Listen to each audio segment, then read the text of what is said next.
अनबन होती है कलह, बहसबाजी, क्रोध भरी असहमति और क्रोध की गुप्त भावना।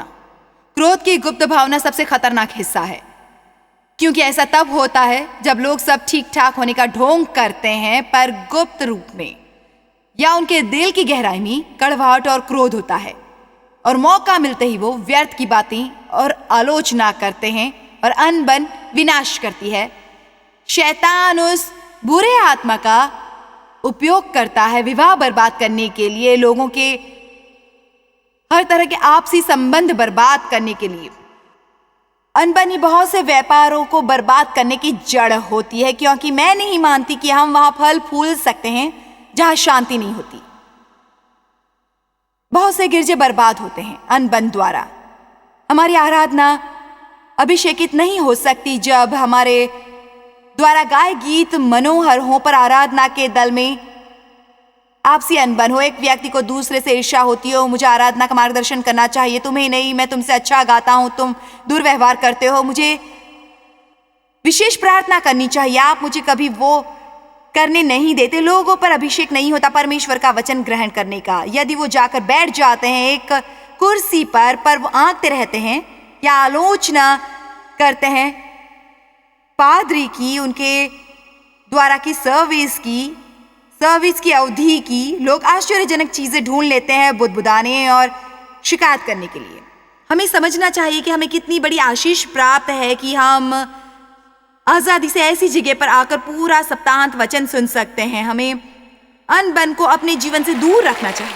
अब मान लीजिए कि एक अखबार होता जो पर्दाफाश करता अनबन का, और वो बाजार में आता महीने में एक बार। उसमें शायद इस तरह की खबरें होती। मुख्यांश होता, बाइबल कॉलेज जाने वाले जोड़े में अपना सब कुछ आग में गवा दिया। परमेश्वर ने चेतावनी दी थी, पर उन्होंने अनसुना किया। उस चेतावनी को मसीह व्यापारी दीवाना निकलने पर अचंभित रह गया जब उससे उसके कामगारों की अनबन के बारे में पूछा गया। उसने कहा कि उसकी जिम्मेदारी नहीं थी उस मामले के साथ निपटना।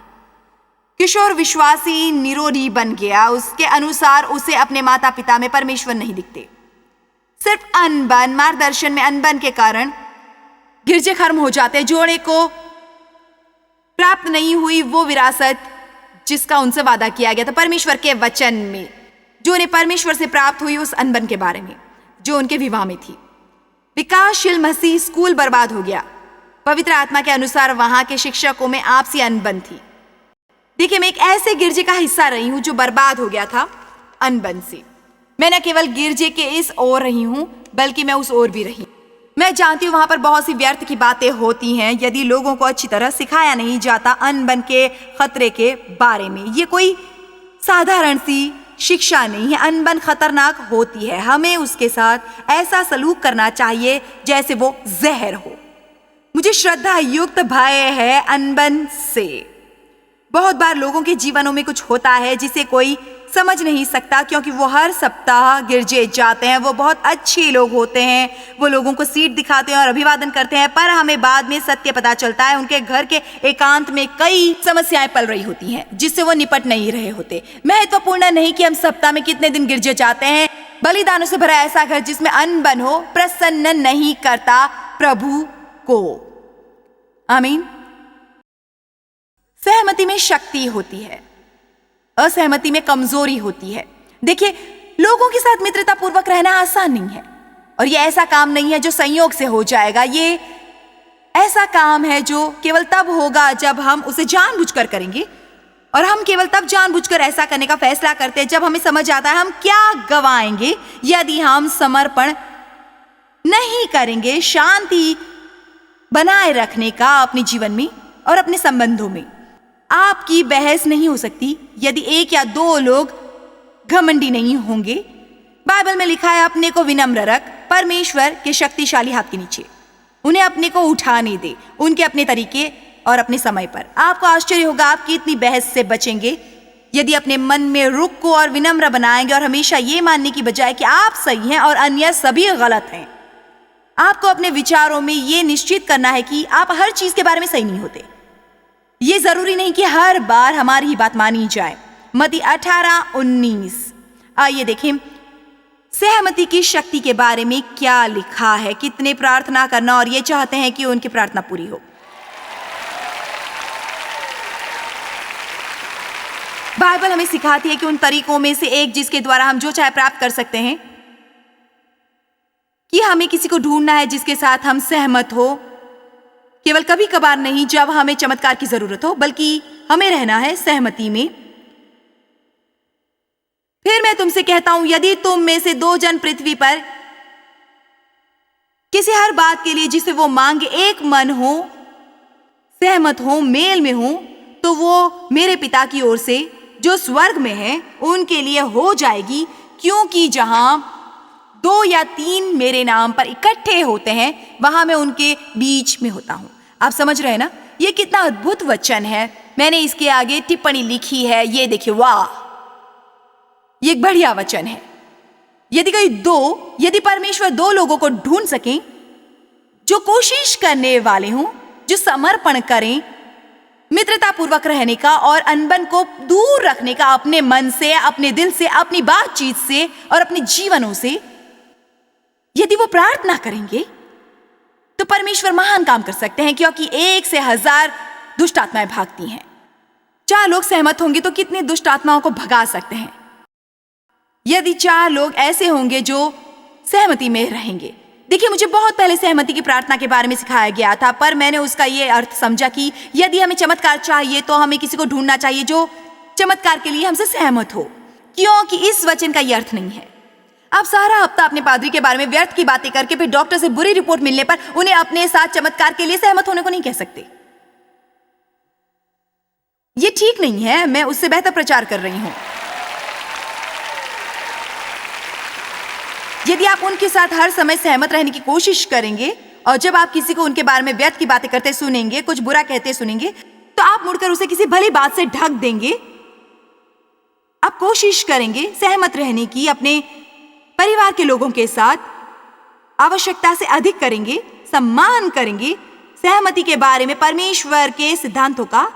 आप क्रोध, कड़वाहट, नाराजगी, द्वेष और अनबन को अपने जीवन से बाहर रखेंगे।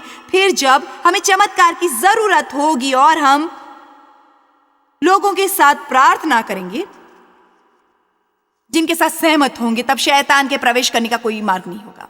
बाइबल में लिखा है कि सूर्य को अपने क्रोध पर डूब जाने मत दो। यदि आप किसी से खफा हैं तो सोने जाने से पहले उनके साथ शांति बहाल कर लो। लिखा है कि शैतान को मत दो इस तरफ पैर जमाने का मौका। जानते हो, जब उसे पैर जमाने का मौका मिलता है तो क्या होता है? सोचिए, आप कितनी बार उस व्यक्ति से क्रोधित सोने जाते हैं जो सो रहा होता है आपकी बगल में। मैं जानती हूं, मैंने भी जीवन में ऐसा बहुत बार किया है। मैंने बहुत से बेहुदा काम किए। गद्दे से किनारे पर पड़ी रहती, पर देव से कंबल ना मांगती, रात भर कामती रहती और व्यथित होती जब वो खर्राटे भर रहे होते और मीठे सपनों में खोए होते। अब आप बताइए, क्या आप क्रोध में सोने गए हैं? हे प्रभु, बहुत ज्यादा लोग हैं। तब तो परमेश्वर आज आपको सही जगह पर लाए हैं। हमें उसे गंभीरता से लेना आरंभ करना जो परमेश्वर का वचन सिखाता है। और यदि परमेश्वर का ऐसा मत करो, फिर हमें वो नहीं करना चाहिए केवल इसलिए कि परमेश्वर हमें मना कर रहे हैं। आमीन। बहुत खतरनाक होता है क्रोध में सोने जाना। हम शत्रु के लिए एक द्वार खोलते हैं जब हम क्रोधित सोते हैं। मैं आपकी जगह होती तो अपना अहंकार बुलाकर उस व्यक्ति के पास जाकर कहती, देखो, मैं नहीं चाहती कि हम झगड़ें, मैं शर्मिंदा हूं, मुझे क्षमा करें। हमें शांति कायम रखनी चाहिए। अपने को विनम्र बनाओ, शांति बनाने और कायम करने वाले बनो। या आप हट्टी बनकर कह सकते हैं, मैं ऐसा कुछ नहीं करने वाला हूं। ठीक है, फिर एक और रात की नींद गवाओ। बहुत बार ऐसा करोगे, आपको अल्सर होगा, सर दर्द होगा, आप दुखी होंगे, शत्रु के लिए द्वार खोलते रहेंगे और फिर आप सोचेंगे क्यों आपके जीवन में कुछ काम नहीं हो रहा जो आप चाहते हैं।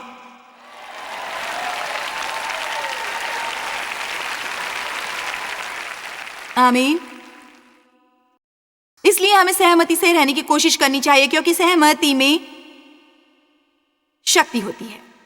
हमारे घर में अभिषेक होना जरूरी है जिसे हमारे बच्चे महसूस कर सकें। आपको अभिषेक की जरूरत है बुद्धिमानी और रचनात्मक विचारों के लिए। परमेश्वर वहां कुछ नहीं कर सकते। जहां बिल्कुल शांति ना हो। चलिए 1 मिनट लूका 10 देखते हैं। जब मैंने बहुत बहुत बहुत साल पहले वो जाना,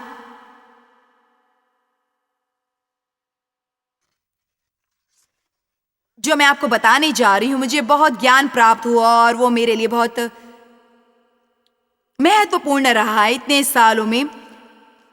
अब चलते हैं लूका 10:1। और इन बातों के बाद प्रभु ने 70 और मनुष्य नियुक्त किए और जिस जिस नगर और जगहों को वो आप जाने पर था वहां उन्हें 2-2 करके अपने आगे भेजा। इनकी कल्पना कीजिए, यीशु ने भेजा अपने चेलों में से 70 को। उन्हें जिन्हें वो सिखा रहे थे, और उन्होंने उन्हें शहरों में जाकर सेवा आरंभ करने को कहा।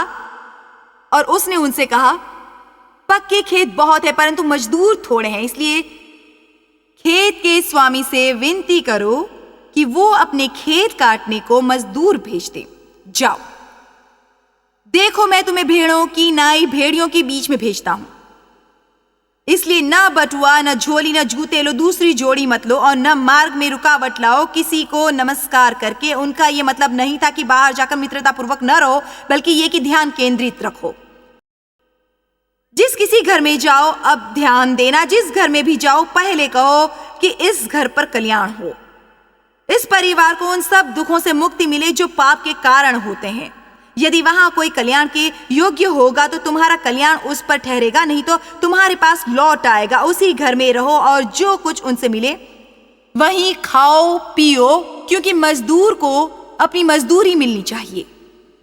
घर घर न फिरना। पर उसके बाद वो आगे कहते हैं, परंतु जिस नगर में जाओ और वहां के लोग तुम्हें ग्रहण न करें, तुम्हें पसंद न करें और तुम्हें वहां दिखना न चाहे, तब अपने पैरों की धूल झाड़ कर आगे बढ़ो, क्योंकि तुम वहां कुछ भी करने के काबिल नहीं रहोगे। मुझे ये दिलचस्प लगता है कि जब उन्होंने उन लोगों को भेजा तो कहा, पहले तो तुम्हारे काम करने जाने का आधार होना चाहिए, सोने के लिए कोई जगह होनी चाहिए, तुम्हारे खाने के लिए एक जगह हो ताकि तुम रात को लौटकर आराम कर सको, और निश्चित करो कि तुम्हें मिले एक शांत जगह जिसे आधार बनाकर काम कर सको, क्योंकि यदि तुम नहीं रहोगे शांति के बीच तो ये उस काम में विघ्न डालेगा जो करने के लिए मैं तुम्हें भेज रहा हूं। इससे मैंने ये सीखा है कि मेरे जीवन पर एक बुलावा है और परमेश्वर मुझे कुछ करने के लिए दे रहे हैं, और मैं चाहती हूँ वो शक्तिशाली हो। जब मैं यहाँ खड़ी हूँ और आपसे बात करूँ, मैं चाहती हूँ मेरे शब्द परमेश्वर के अभिषेक से भीगे हो। मैं लोगों को हमेशा कहती हूँ मैं कोई विचित्र काम नहीं करती, मैं केवल बोलती हूँ, और आशा करना कि लोग एक इमारत में ठूस ठूस कर भरे हो मुझे सुनने के लिए 6 या 7 या 8 घंटों के लिए 3 दिनों की अवधि में। तो यहाँ कुछ ऐसा होना जरूरी है जो उन्हें मंत्रमुग्ध करे कि वो न केवल यहाँ दोबारा आना चाहे, बल्कि वो उसे और पाना चाहे, CD DVD और किताबों से, जिन्हें वो साथ ले जा सके। और इसका कारण ये नहीं है कि मैं बहुत वाक्पटु वक्ता हूँ या मेरी आवाज बहुत मीठी है, बल्कि परमेश्वर का अभिषेक है। 35 सालों तक वचन का प्रचार करके मैंने कुछ काम जाने हैं जो मैं कर सकती हूँ अभिषेक को बढ़ाने के लिए, और मैंने जाने हैं कुछ काम जिन्हें करने से मैं परमेश्वर के अभिषेक को तुरंत रोक सकती हूँ। मैं यहाँ खड़े होकर ढोंगी बनकर वो बातें कह सकती हूँ, पर वो प्रवेश नहीं कर पाएंगे आपके दिलों में, वैसे जैसे वो करते हैं जब उन पर अभिषेक होता है।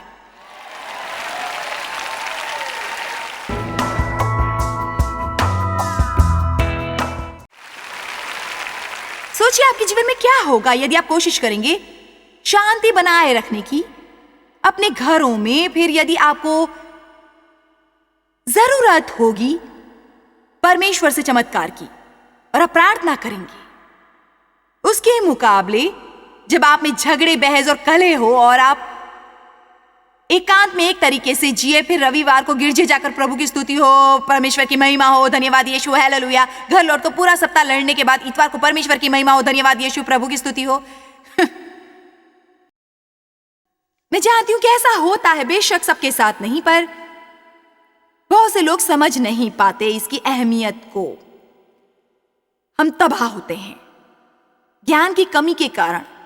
मेरे विचार से हमारे लिए जरूरी है कि कभी कभी हमें परमेश्वर का डर डाला जाए। मैं शर्त या कोशिश नहीं कर रही आपको डराने की, पर मैं आपको सावधान करना चाहती हूं कि यदि आप अपने जीवन में अनबन को दूर नहीं रखेंगे तो यह बहुत बड़ी भूल होगी, क्योंकि आप खोलते हैं एक द्वार शत्रु के लिए।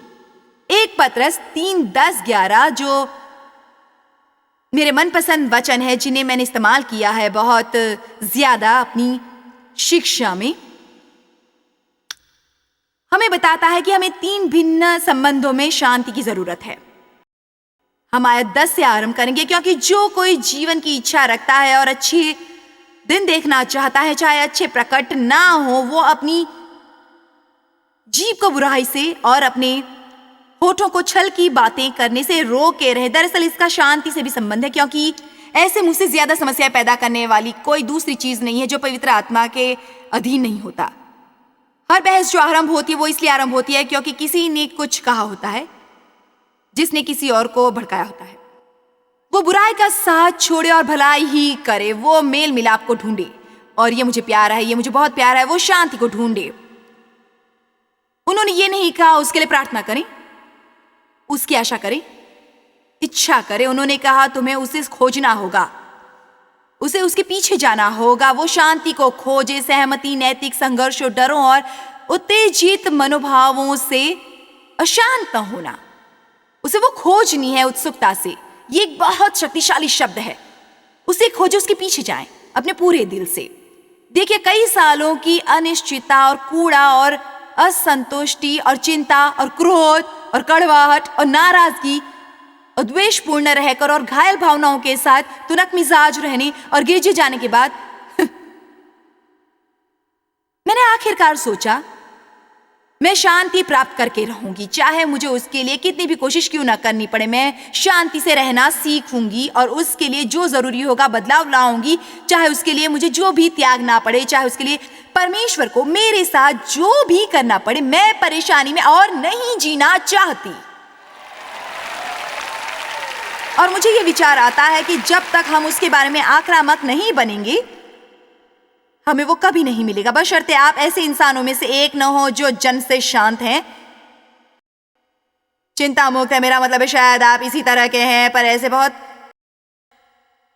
कम होते हैं। और यदि आप वैसे हों भी तो शायद आप मेरी जैसे से विवाहित हों, किसी ऐसे से जिसकी शख्सियत उससे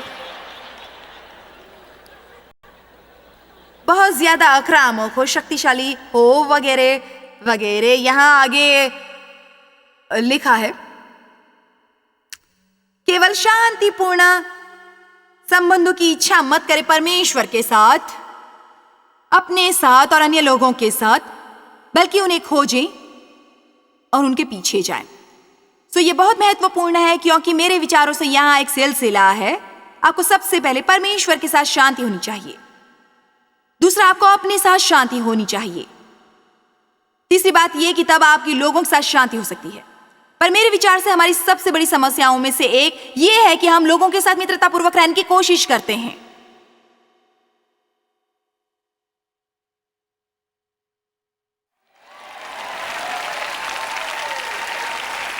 क्या आपने कभी इस बात के बारे में सोचा है कि आपका अपने साथ संबंध कैसा है? अब जाओ अपने को पाते हो। आप अपने बगैर सो नहीं सकते, आप अपने बगैर खा नहीं सकते, आप बाथरूम नहीं जा सकते, और यदि स्वयं को ना पसंद करेंगे तो बहुत व्यथित होंगे।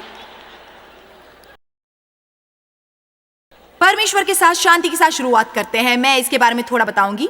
यदि आप परमेश्वर के साथ शांति चाहते हैं तो आपको अपने पापों का पश्चाताप करना होगा, उससे मुड़ना होगा, परमेश्वर के साथ संबंध चाहना होगा। पर चलो हम ये मानते हैं कि आप एक मसीह हैं। शायद आप मूर्ख मसीहों में से हैं जो परमेश्वर से इसलिए क्रोधित है क्योंकि उनका जीवन वैसा नहीं जैसा वो चाहते हैं। आप शायद कभी ये नहीं मानेंगे कि आप परमेश्वर से नाराज हैं, पर सच ये है कि बहुत लोगों का परमेश्वर के प्रति घटिया रुख होता है। उन्हें महसूस होता है मानो परमेश्वर ने उनका कोई कर्ज देना है। आखिर मैंने प्रार्थना की कि विश्वास किया था, गिरजे गया था और दान दिया था, पर अब देखो। पर यह संभव है कि आप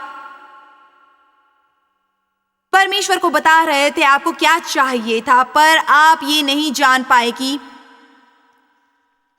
वो क्या चाहते थे। बहुत बार हम परमेश्वर को अपनी योजना देते हैं और फिर उनसे नाराज होते हैं क्योंकि वो उसे पूरा नहीं करते। हमें योजना बनाकर फिर परमेश्वर को उसे सफल करने की प्रार्थना नहीं करनी। हमें प्रार्थना करके पता लगाना है परमेश्वर की क्या योजना है। हालेलुया। 1 कुरिन्थियों 2:2 पौलुस ने कुछ कहा जो मुझे महत्वपूर्ण लगता है। उन्होंने कहा, मैंने ठान लिया था कि क्रूस पर चढ़ाए हुए मसीहों को छोड़ और किसी को न जानूं, पौलुस एक बहुत बुद्धिमान और उच्च शिक्षित व्यक्ति थे और मेरे विचार से परमेश्वर के साथ अपनी चाल में वो सब बातें समझने की कोशिश से तंग आ गए थे। उन्होंने कहा, मुझे ये जानने की जरूरत नहीं है ऐसा क्यों हुआ था, वैसा क्यों हुआ था, क्यों एक चेले ने ऐसा होने दिया, क्यों दूसरे ने कुछ और होने दिया, क्यों एक कष्ट उठाता है और दूसरा नहीं। मुझे ये सब समझने की कोशिश नहीं करनी। मुझे केवल मसीह को जानने की जरूरत है। मैं परमेश्वर को जानता हूं, उनका चरित्र, और ये जानता हूं कि वो अच्छे हैं और वो मुझसे प्रेम करते हैं। मैं जानता हूं मैं उन पर विश्वास कर सकता हूं। मेरे लिए हर बात का कारण समझना जरूरी नहीं है। मुझे जरूरत है केवल परमेश्वर पर विश्वास करने की। बाइबल के अनुसार हम थोड़ा थोड़ा करके जानते हैं। हम परमेश्वर को कभी समझ नहीं सकते। यदि ऐसा संभव होता तब वो आइंदा हमारे परमेश्वर न रहते। हमारा उनका सम्मान करने का एक कारण यह है कि परमेश्वर का एक रहस्यमय हिस्सा है। 1 कुरिन्थियों 10:9-10 हमें थोड़ी समझ देना है उन खतरों के बारे में जो परमेश्वर से मतभेद में होते हैं। मैं जानती हूं कि आप लोग बहुत मासूम दिख रहे हैं, पर वो दावे से कह सकती हूं कि यहां कुछ लोग हैं जो परमेश्वर से क्रोधित हैं। आपने शायद कभी शब्दों में उनका बखान नहीं किया है, पर आप असंतुष्ट हैं क्योंकि सब वैसा नहीं हुआ जैसा आप चाहते थे वो हो। मुझे हाल ही में एक औरत ने बताया था कि वो कई सालों तक परमेश्वर से नाराज थी क्योंकि 50 साल के होने पर भी उसका विवाह नहीं हुआ था। और एक चीज जिसके लिए वो निरंतर परमेश्वर से प्रार्थना करती आई थी, एक पति। उसे ये समझ नहीं आता था। वो अच्छी मसीह बनने की कोशिश करती थी, परमेश्वर पर विश्वास करती थी, गिरजे जाती थी, वो लोगों से आशीष बनने की कोशिश करती थी, और एक चीज जो चाहती थी वो नहीं हो रही थी उसके जीवन में। आखिरकार उसने वो मांगना बंद करके परमेश्वर से कहा, मैं प्रसन्न रह सकती हूं चाहे मेरा पति हो या ना हो। मेरा पति होना जरूरी नहीं है ताकि मैं आपसे प्रेम कर सकूं और प्रसन्न रह सकूं। तब उन्होंने उसे एक पति दिया। वो एक बहुत अच्छा पति था, और जब उनकी शादी को 10 वर्ष हुए तो उसके पति एक साधारण ऑपरेशन के लिए अस्पताल गए जहां उन्हें संक्रमण हो गया और वो मर गए। कौन ये समझ सकता है? हम ये समझ नहीं सकते।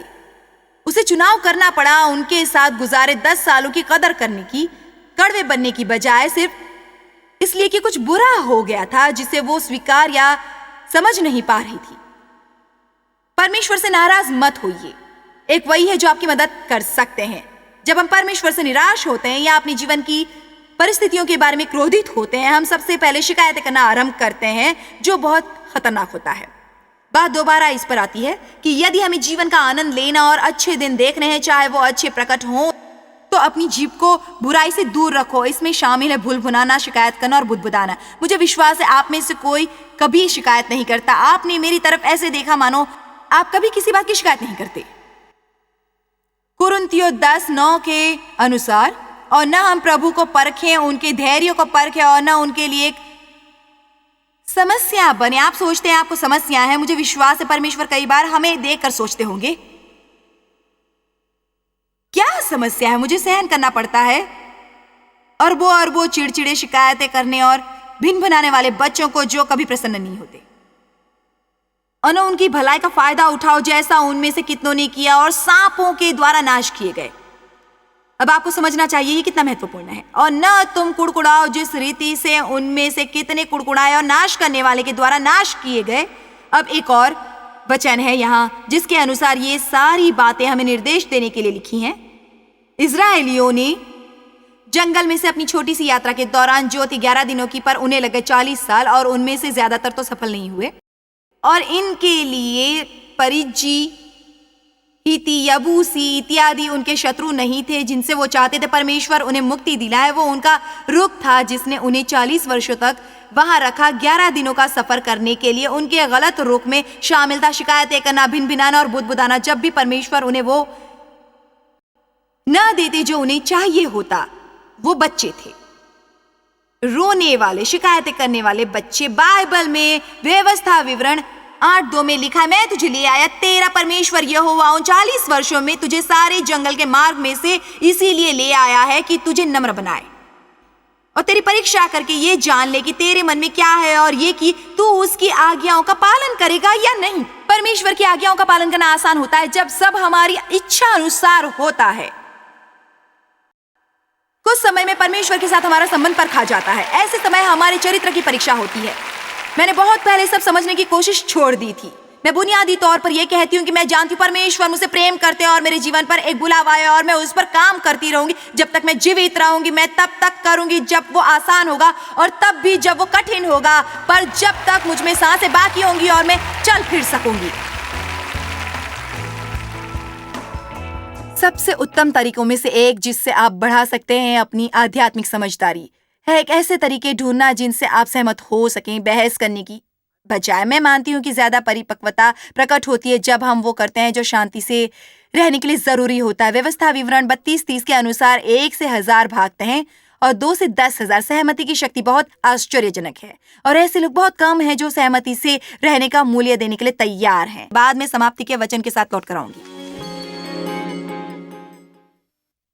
यहाँ सेवकाई में हमने स्वयं देखा है कि कैसे ज्यादा व्यक्तियों की संख्या से हम ज्यादा मदद कर सकते हैं एक दुखी दुनिया की। आपकी भागीदारी के कारण हम इस काबिल होते हैं कि दूर कर सकें मनुष्य के कष्टों को और उनसे मसीह का प्रेम बांट सकें, न केवल यहाँ अमेरिका में बल्कि सारी दुनिया में। यदि आप भागीदार हैं तो आपका शुक्रिया। यदि आप नहीं हैं तो क्या आप बनेंगे और हर उस काम में शामिल होंगे जो हम कर रहे हैं। मुझे विश्वास है इससे दूसरों को आशीष मिलेगी और दूसरों की मदद करके और आशीष देकर आपको बदले में निश्चित रूप में आशीष मिलेगी अपने जीवन में। सो यदि परमेश्वर ने आपके दिल में ये इच्छा डाली है कि आपको कुछ करना चाहिए तो इस वक्त आपको प्रोत्साहित कर रहे हैं। आप इस पर अमल करके हमारे साथ क्यों नहीं देते दुखी लोगों की मदद करने में।